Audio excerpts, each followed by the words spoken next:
Every fan wants to believe their team is just one piece away from greatness. But what if the piece no one talks about, the one hidden in plain sight, ends up being the real difference maker?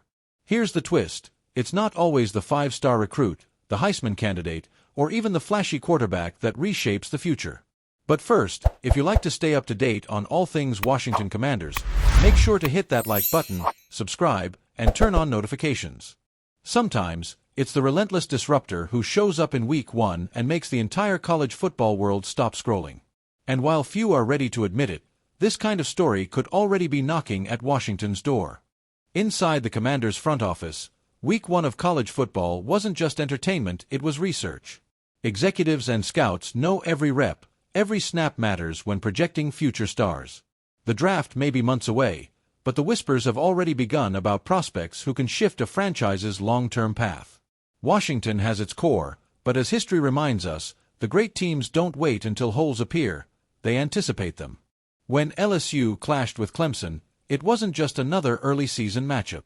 Two top 10 programs collided, and every NFL scout worth his salt had eyes glued to the field. Buried within the chaos of big plays and playoff ambitions, one name rose louder than the rest. Harold Perkins Jr. He wasn't just playing football. He was dominating in a way that forces you to lean forward in your seat. And for Washington, that kind of performance is impossible to ignore. Perkins' brilliance is magnified by context.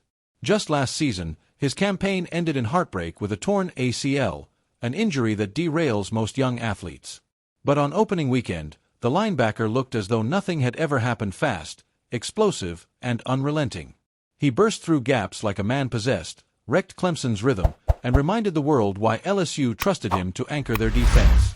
Sometimes, resilience speaks louder than stats. The Commanders' no linebacker depth could soon become a pressing issue. Bobby Wagner, the veteran pillar, may hang up his cleats when his contract expires. Frankie Louvu is reliable, but the team is still banking on the unproven potential of Jordan McGee and rookie Kane Medrano.